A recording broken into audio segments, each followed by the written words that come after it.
you've been sitting behind the basket, sort of watching the game unfold. What does that perspective give you extra versus sitting on the bench? I mean, it's all about, if you gotta sit on the bench, you gotta wear a mask.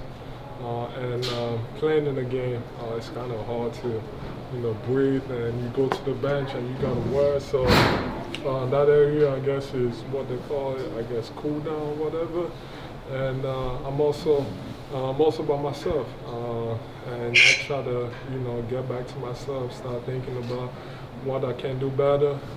But it's hard to breathe through the mask when you're on the bench. Thank you. Noah Levick next. Hey Joel, just first off, you missed this road trip because of your knee. How is your knee doing right now? My knee is doing great. My whole body feels amazing. By your standards even, this was a very good night for drawing free throws. What were the keys to success there?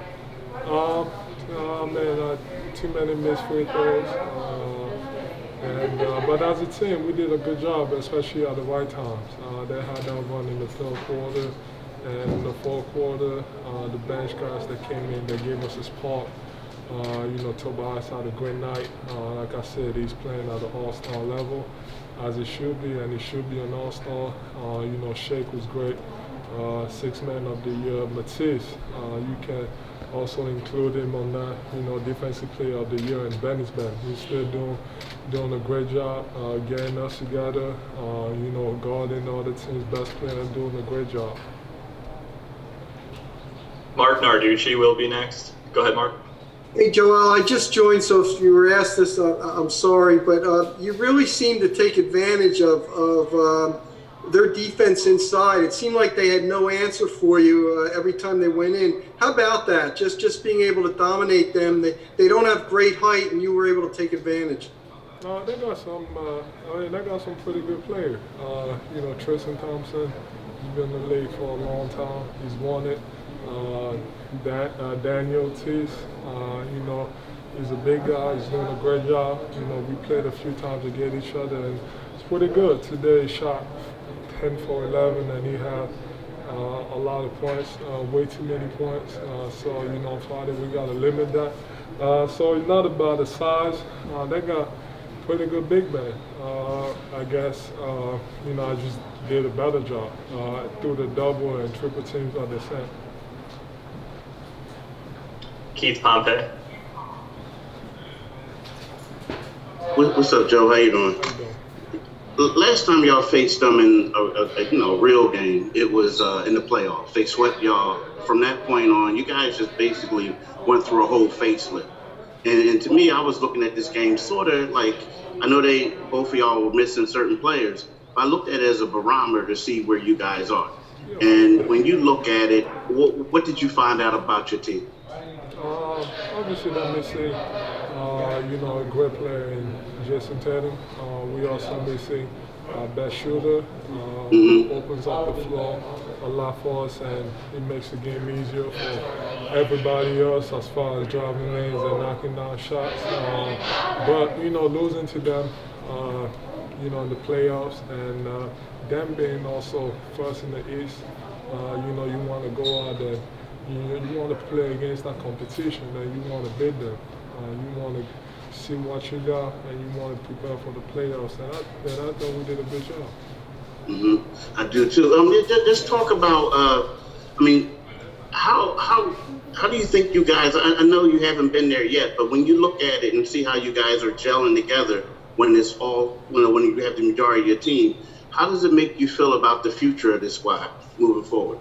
We got a great future. We got a bunch of young players.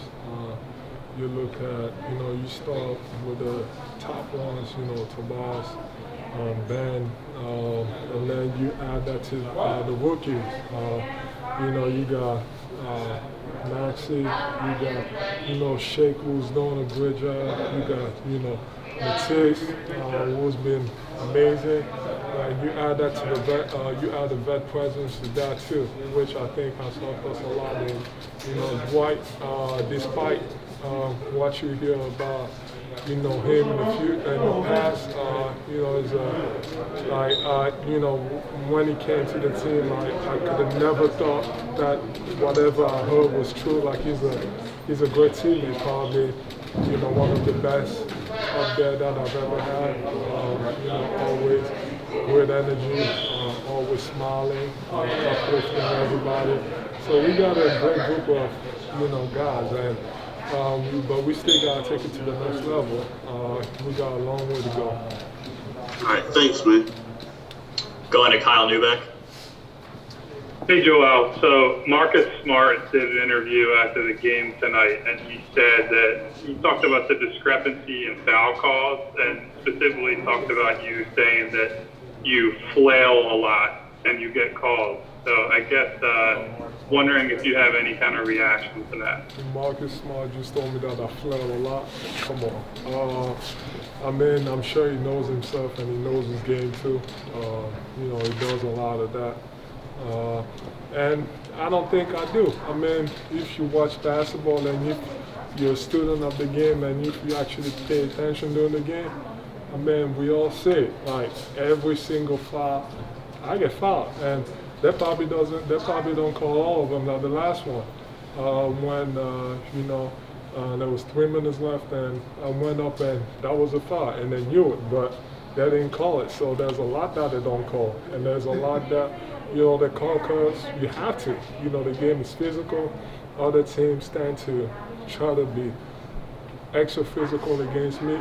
And I guess I'm just smarter than everybody else. I just take advantage of it. And I just take advantage of how they're guarding me. You can call that, I don't know, basketball IQ. Like if you're going to put your hand up there, I'm going to take advantage of it and I'm going to get to the free throw line because I know that I'm a great free throw shooter. And that's a better chance for me to help the team win in those situations.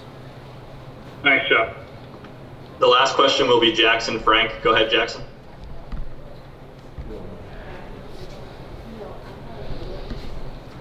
Jackson, are you there? Can you hear me now? Yes, go ahead.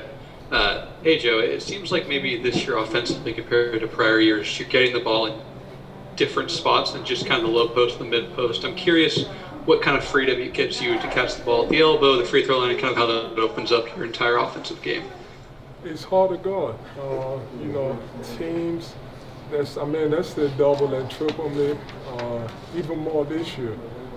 Every year they keep doing the same things, and it gets harder if I got to catch the ball on the block every single time. That's an easy place to double, and I've been working on my game to extend it and also not just play like a big man and also play like a guard, being able to dribble through traffic and shoot fadeaways or pull up jumpers.